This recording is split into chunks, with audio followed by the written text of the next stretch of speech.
Last weekend, like many other gamers, I had the opportunity to play through a bit of the Battlefield 1 beta. Battlefield 1 is the newest sequel in the long-running multiplayer series Battlefield. Most of us know what to expect from a new Battlefield game, but I was a little confused by the name of this new installment to the series, as the one in Battlefield 1 doesn't mean it's the first game in the series, or a prequel, or a remake. It doesn't mean that it's exclusive to the Xbox One like someone might think. No, it just means that it takes place during World War I. Perhaps Battlefield WW1 might be a more apt title? But all that aside, I was interested to check out this beta because my experience with Battlefield may be a bit limited, but I have great memories with one game in the series, Battlefield Bad Company 2. I played through the single-player campaign in Battlefield Bad Company 2 and loved it. After playing through the great single-player part of the game, I played through a fair bit of the multiplayer and had a great time. At some point after the fact, I checked out Battlefield 3 thinking about my time with Bad Company 2, and the game just didn't do a whole lot for me. There was something lost between Bad Company 2 and Battlefield 3. Of course, that's a topic for another time, but regardless, the point is that I've had a rocky relationship with this series and haven't really dedicated any real time to any of the games since Bad Company 2. So, with this new installment, I was hoping that maybe it would recapture that feeling I had with the series all those years ago. So, did this beta recapture that feeling? I'd have to say absolutely not.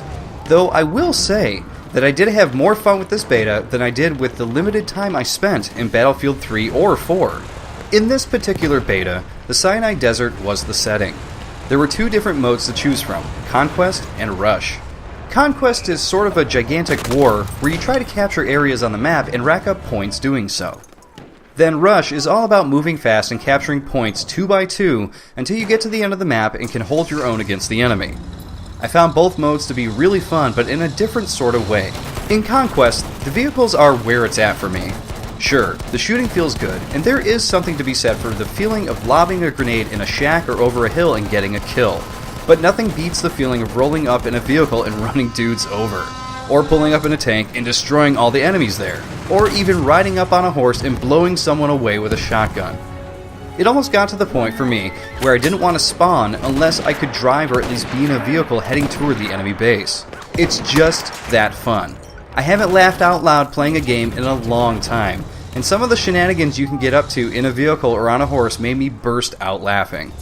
In Rush, the vehicles were just as viable and fun in this dangerous desert, but it was just as, if not more fun, trying to outsmart enemies by taking cover and jumping over certain walls to get in and trick those enemies and take the points with your team. With all this said, and based on the fact that I only got the chance to play through one map, would this be a day one purchase for me? Well, I want to answer that with a big time no. Why? Well, last year I felt the same about the Star Wars Battlefront beta. You may remember the video.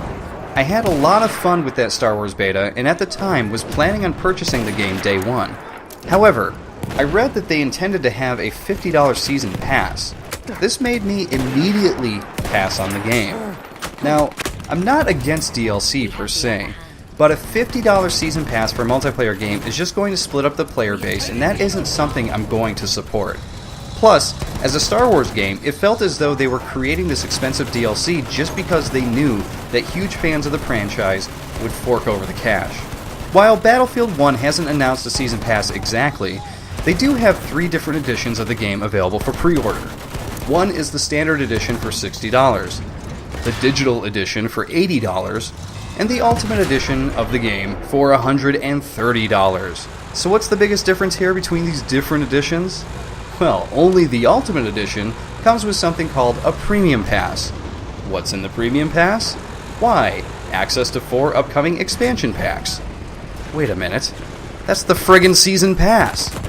And this time it's it's $70? That's $10 more than the base game. Are you kidding me? Well, they are sort of kidding us. With the Ultimate Edition, you are getting extras that aren't in the Premium Pass, you know, like skins and that kind of thing. and you could buy the Premium Pass separately for $50 without buying the Ultimate Edition at all. But that leaves us in the same boat as we were with Star Wars Battlefront, and considering how I felt about that game, I will be treating Battlefield 1 the same way. And that is to say, pretty much ignoring it. I feel as though this is an insane approach to DLC in a game, and I absolutely will not be a part of that. While the beta itself was fun, I can't support this kind of price for DLC from any company. Many people will buy this Ultimate Edition without knowing that for $20 less, they could get the base game with the Premium Pass and not be left behind.